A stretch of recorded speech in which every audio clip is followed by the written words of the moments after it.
Es efectivo, que Chile perdió la Patagonia Oriental cediéndola a Argentina. Ciertamente se trata de una respuesta difícil de responder, en gran parte, debido a la vaguedad, contradicción e inexactitud de los títulos españoles respecto a los límites de sus colonias. Si bien, existen varias reales cédulas, que efectivamente otorgaban a Chile el dominio de la totalidad de los territorios australes, como por ejemplo, la Real Cédula del 29 de septiembre de 1554, también existe, por ejemplo, la Real Cédula del 1 de junio de 1570, en donde se indica que la provincia del Río de la Plata limita hasta el Estrecho de Magallanes. En razón de lo anterior, además de considerar los títulos jurídicos de ambos países, se hace necesario también considerar una serie de otros aspectos relevantes, como son por ejemplo, la colonización y poblamiento efectivo de los territorios patagónicos. La Patagonia res nullius o tierra de nadie. Res nullius es una expresión latina que significa cosa de nadie. Se refiere a territorios que, por no haber sido propiedad de nadie, no están bajo el dominio de ninguna nación. Dicha tesis respecto a la Patagonia ha sido bastante difundida, fundamentado lo anterior, quizás, en razón a la existencia de muchos mapas del siglo XIX que señalaban a la Patagonia como tierra de nadie, o como si fuera un territorio independiente que no formaba parte de Chile ni de Argentina, y que recibía en dichos mapas el nombre de Patagonia. Sin embargo, dicha tesis se puede contraargumentar fácilmente tomando en consideración en primer lugar, al Tratado de Tordesillas del año 1494, en el cual España y Portugal acordaron una delimitación respecto a las tierras de América, lo que evidentemente incluía a la Patagonia, la cual quedaba integrada según dicho tratado bajo territorio español. Por su parte, las primeras reales cédulas de la corona española fueron claras en señalar que se otorgaba a Chile el dominio de todas las tierras australes hasta el Cabo de Hornos, e incluso, muchas de ellas, hacían referencia a las tierras aún por descubrir. Por consiguiente, una cosa era no tener el dominio efectivo sobre un territorio por distintas circunstancias, en el caso de la Patagonia, debido a su lejanía, clima y suelos infértiles, lo que impedía fundar asentamientos autosuficientes, y otra cosa, era no reclamar el dominio sobre cierto territorio, lo que evidentemente, nunca ocurrió ni por parte de España, ni por parte de Chile. Ut possidetis iuris. Ut possidetis iuris es un principio del derecho internacional que establece que los nuevos estados deben mantener las fronteras internas de su territorio colonial anterior. En esencia, significa como se posee según el derecho, así se debe poseer. Por consiguiente, se debe poner énfasis en las últimas reales cédulas y documentos oficiales emitidos por la corona española de antes de 1810 relacionados con la delimitación entre Chile y Argentina. En ese sentido, una ley muy importante por su claridad en cuanto a los límites, aunque algo antigua, es la recopilación de leyes de Indias de 1680, la cual indicaba lo siguiente: la que tenga por distrito todo el dicho reino de Chile, con las ciudades, villas, lugares y tierras que se incluyen en el gobierno de aquellas provincias. Así lo que ahora está pacífico y poblado, como lo que se redujere, poblare y pacificare dentro y fuera del estrecho de Magallanes y la tierra adentro hasta la provincia de Cuyo inclusive, recopilación de leyes de Indias, 1680. La provincia de Cuyo, en ese entonces, era un territorio que pertenecía al Reino de Chile. Actualmente dicho territorio corresponde a las provincias de Mendoza, San Juan y San Luis, y que se ubicaba al lado oriental de la cordillera de los Andes. Según la recopilación de leyes de Indias, Chile abarcaba desde el estrecho de Magallanes hasta toda la tierra adentro hacia el Cuyo, es decir, según esta ley, Chile ocupaba un vasto territorio al oriente de la cordillera de los Andes. Otro antecedente importante respecto a los límites de Chile y Argentina, es la creación misma del Virreinato de La Plata en 1776. En 1782, se dividió el virreinato en intendencias, y sus dos provincias más australes, Córdoba y Buenos Aires, no consideraban a los territorios patagónicos dentro de su territorio, además de que la frontera sur efectiva del virreinato quedaba en el Cabo San Antonio, cercano a Buenos Aires. En dicha delimitación, reiteramos, no se mencionó nada respecto a los territorios patagónicos ni al Estrecho de Magallanes, y el único territorio de la Capitanía General de Chile al que se hace mención, y que fue cedido al nuevo virreinato, fue la provincia de Cuyo. Por otra parte, cercano a esos años, en 1784, se creaba la Intendencia Provincia de Chiloé, la cual tenía como límites, según la propia Real Cédula, el río Bueno por el norte, el Cabo de Hornos por el sur, la cordillera de los Andes al oriente y el Océano Pacífico por el poniente, es decir, a diferencia de los documentos argentinos, se reconocía la soberanía de Chile en el extremo sur de América, pero, por otro lado, indicaba como límite oriental a la cordillera de los Andes. El que Chile llegara hasta la Patagonia Oriental, fue corroborado por uno de los últimos mapas oficiales de la corona española de sus territorios australes, confeccionado por don Juan de la Cruz Cano y Olmedilla en el año 1775, y que fue usado por el rey de España para crear el nuevo virreinato. En dicho mapa, de gran relevancia por ser próximo a 1810, se señala Chile moderno por sobre los territorios patagónicos, y la palabra Reino de Chile en la parte oriental de la cordillera de los Andes. El 23 de febrero de 1802 mediante una real orden, se dispondrá el reparto de copias del mapa en los ministerios y Consejo de Indias. Por último, mencionaremos también la Real Cédula de Aranjuez de 8 de junio de 1778, citada recurrentemente por la historiografía argentina, ya que dicha ordenanza tuvo por finalidad ordenar al Virreinato de la Plata la fundación de asentamientos en la costa oriental de la Patagonia, sin constituir lo anterior una cesión de soberanía por parte de Chile a Argentina. Sin perjuicio de lo anterior, dicha Real Cédula cuando hacía mención a la geografía de dichos territorios, indicaba que los ríos Negro y Colorado se adentraban al Reino de Chile. El primero es la bahía sin fondo o punta de San Matías en la que desagua el río Negro que se interna por cerca de 300 leguas del Reino de Chile, y esta circunstancia hace más precisa su ocupación y que se erija allí un fuerte provisional. Extendiendo sus exploraciones a los terrenos internos, procurará dirigirlos por mar como a primer objeto, hacia la boca del río Colorado o de las Barrancas, que se interna también hacia el Reino de Chile, y se halla situado como a 20 leguas al norte del río Negro que forma el puerto de la bahía sin fondo. Resumiendo, las reales cédulas de la corona española fueron ambiguas y vagas en cuanto a las delimitaciones entre Chile y Argentina. Sin embargo, los antecedentes recién nombrados, inclinan ciertamente la balanza a favor de la Capitanía General de Chile sobre los territorios de la Patagonia Oriental. Cartografía previa a 1810. Existen diversos mapas confeccionados tanto por la corona española como por extranjeros, que delimitaban a Chile, como una entidad que abarcaba tanto la Patagonia Oriental como la Patagonia Occidental. Uno de los primeros mapas que describen a Chile con gran detalle, es el confeccionado por el jesuita Alonso de Ovalle en 1646, en donde se visualiza que el Reino de Chile llega hasta el Océano Atlántico. Otro mapa interesante fue el confeccionado por el geógrafo Alexis Hubert Hailot, del año 1669, en la cual se indica que Chile abarca la totalidad de la Patagonia. Lo mismo ocurre con un mapa de 1671, que habría sido confeccionado por el contraalmirante británico John Arborough.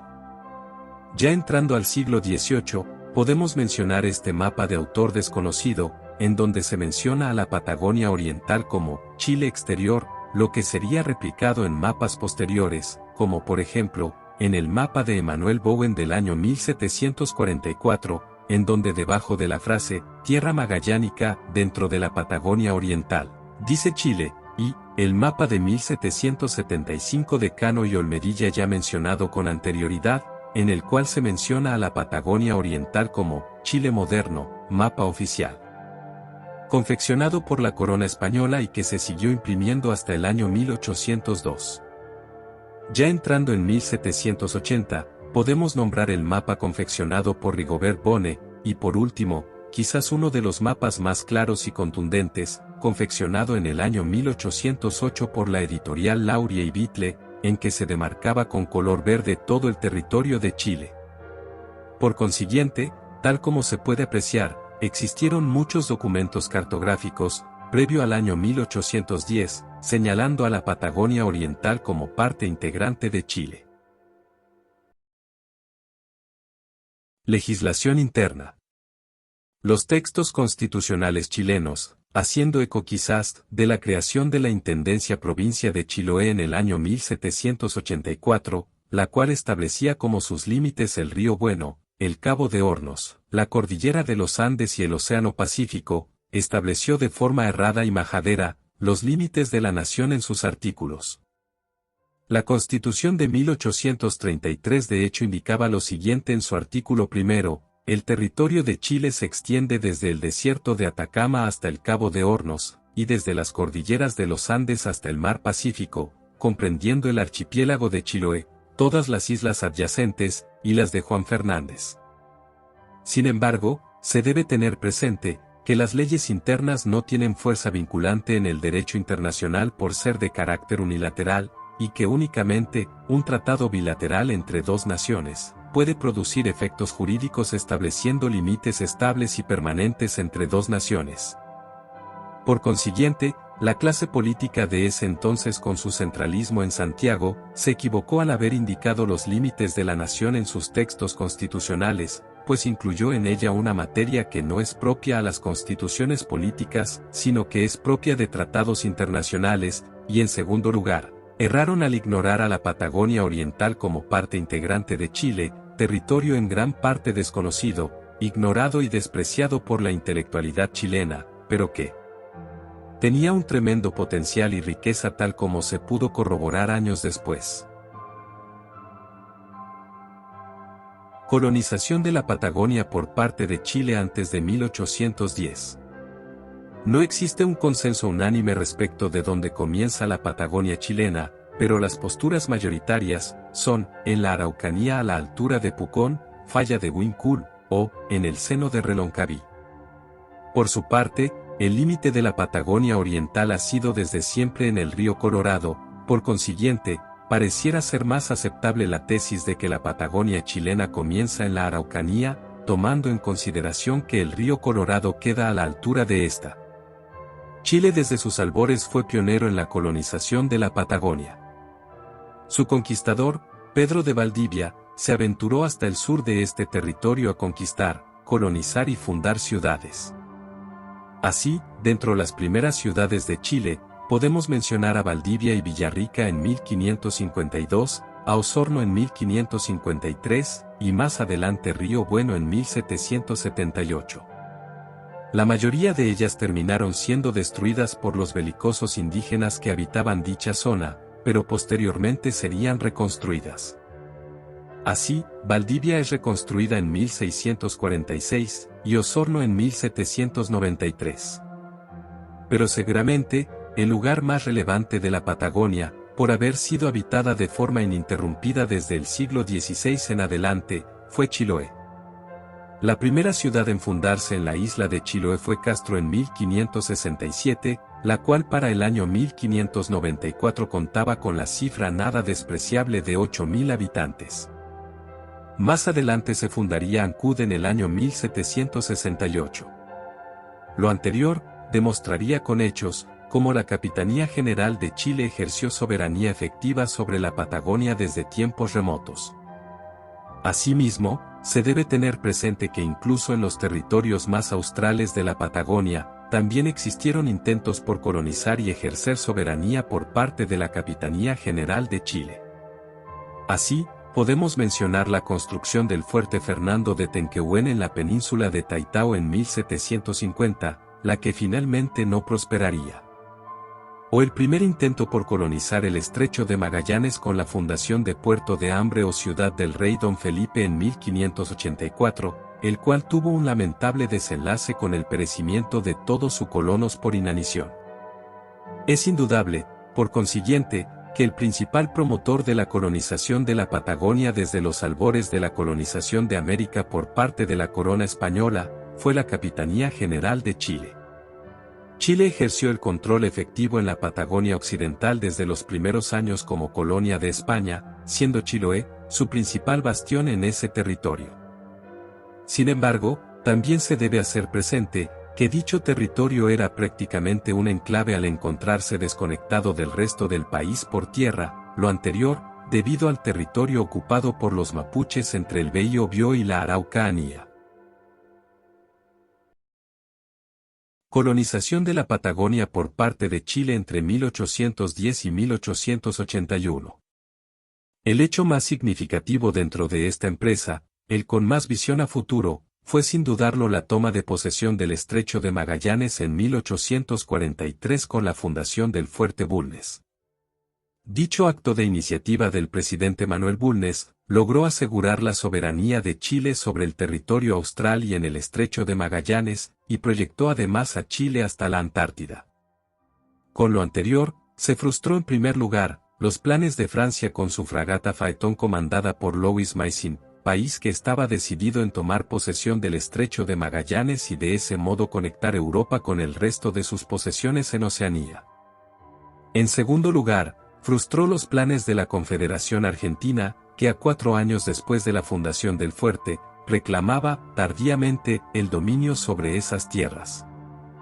El Fuerte Bulnes pasó varias vicisitudes en sus orígenes, pero siempre se mantuvo habitado, convirtiéndose en el germen de la actual Punta Arenas, ciudad que para el 1881 contaba ya con una gran prosperidad.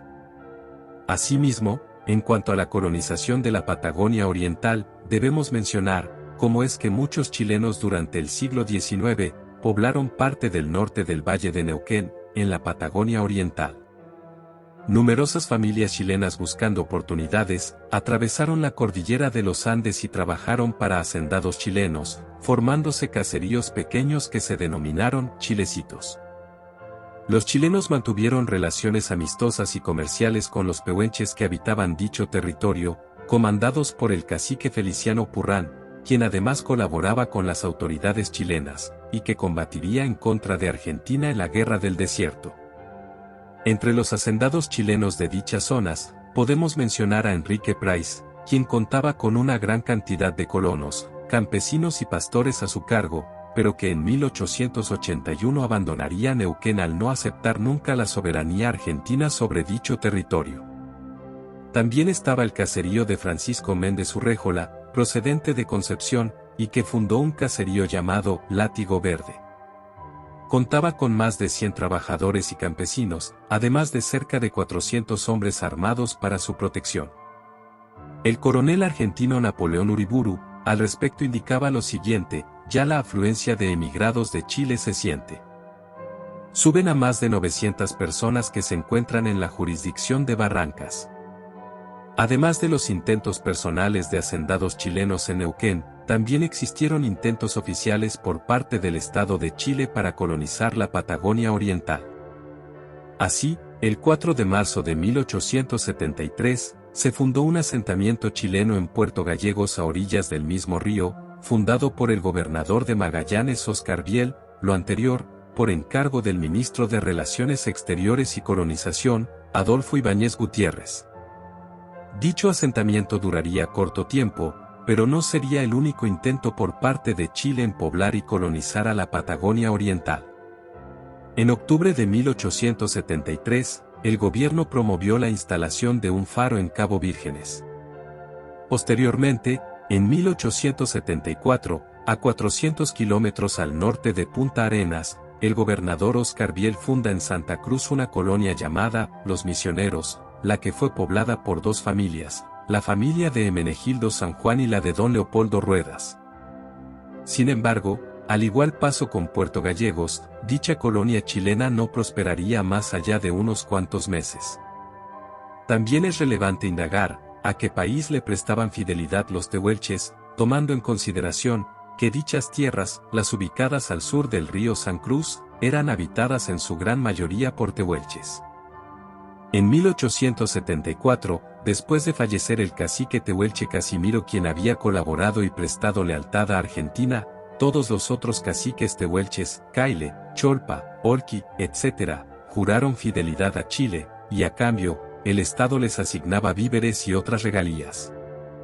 Mención especial al cacique Papón, hijo de Casimiro, quien, junto a 700 tehuelches a su mando que habitaban al sur del río Santa Cruz, estableció una alianza con el gobernador de Punta Arenas Diego W. Almeida, y a quien incluso el gobernador lo nombró subdelegado de la Patagonia chilena.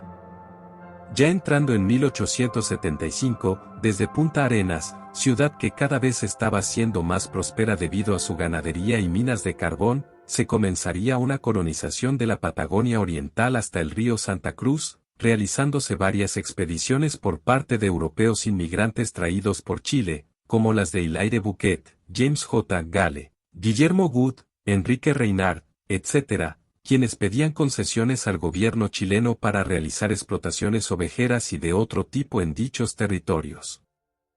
De este modo, colonos chilenos se siguieron extendiendo con sus estancias ovejeras, construyendo incluso caminos que conectaban hasta Río Gallegos.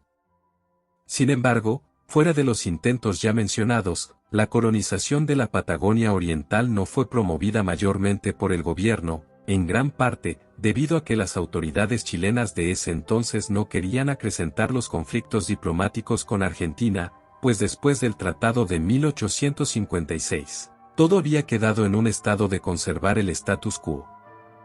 Así, a modo de ejemplo, no se habría autorizado la colonia franco-chilena del sur propuesta por Hilaire Bouquet, y el gobernador Dublé de Punta Arenas señalaba lo siguiente: en los sentimientos de conciliación y benevolencia que guían al Supremo Gobierno de Chile en la cuestión de límites que sostiene con el de la República Argentina, no he permitido ni aun que se establezcan en aquel lugar algunas familias que han deseado hacerlo, a fin de no provocar alarmas y evitar hasta el menor pretexto que pudiera entorpecer el estado de negociación que hay entre manos. Por consiguiente, se puede observar de cómo efectivamente existieron intentos por parte del Estado de Chile de colonizar la Patagonia Oriental, al igual que existieron intentos colonizadores por cuenta propia de muchos hacendados y estancieros chilenos, lo que finalmente, sin embargo, sería frenado por parte de las autoridades chilenas con la finalidad de no acrecentar los conflictos con la República de Argentina. Colonización de la Patagonia por parte de Argentina. El principal argumento utilizado por Argentina para reclamar sus derechos sobre la Patagonia Oriental, tal como se indicó al referirnos al Uti Possidetis Iuris, fue la Real Cédula de Aranjuez del 8 de junio de 1778, en la que se encomendó, gracias a la iniciativa, paradójicamente, del gobernador de Chile Ambrosio O'Higgins, al Virreinato de la Plata la fundación de asentamientos en la costa de la Patagonia Oriental, con el fin de evitar que los ingleses y otras potencias colonizaran dichos territorios. Estos asentamientos fueron los siguientes: Nuestra Señora del Carmen de Patagones, la villa de Puerto Deseado, el Fuerte San José, y Florida Blanca, en la bahía de San Julián. Finalmente, por la dificultad de su mantención, por Real Orden del 1 de agosto de 1783, la corona suprimió dichos asentamientos con la excepción de Carmen de Patagones, que se ubica en la provincia de Buenos Aires, y que se convirtió en la única presencia permanente por parte de Argentina en las costas patagónicas en los siguientes 80 años. Por consiguiente, para el año 1810, y tiempo después, el Virreinato del Río de la Plata no controlaba ni ejercía soberanía nada más allá del paralelo 41. Después del Tratado de Paz entre Chile y Argentina en 1856, que reconocía la validez del Uti Possidetis Iuris, Argentina intenta arremeter, y en 1859 el argentino Luis Piedrabuena, quien fue el mayor impulsor de la colonización de la Patagonia por parte de Argentina, estableció una pequeña colonia en la isla Pavón. Posteriormente, en 1865, colonos galeses al servicio de Argentina fundarían un asentamiento en Chubut. En 1867, Piedrabuena, esta vez de una forma más osada, intentaría fundar un fuerte en San Gregorio, en las cercanías al Estrecho de Magallanes. Lo anterior, sin embargo, causó alarma entre las autoridades chilenas, quienes al mando de Óscar Biel, expulsaron a los argentinos de dicho territorio. Posteriormente, el francés Ernest Rocquaud intentaría fundar una nueva colonia en Santa Cruz, la efímera colonia Rocquaud, 1872 a 1874, con la finalidad de procesar aceite y harina de pescado, la que finalmente no prosperó, en parte, debido a la presión de buques y autoridades chilenas que reclamaban dicho territorio como chileno. Los títulos jurídicos de la corona española sobre la Patagonia, si bien eran de carácter ambiguos y contradictorios, en gran parte beneficiaban a la posición chilena, lo que sería reafirmado con la creación del Virreinato de la Plata al no incluir a la Patagonia dentro de su territorio.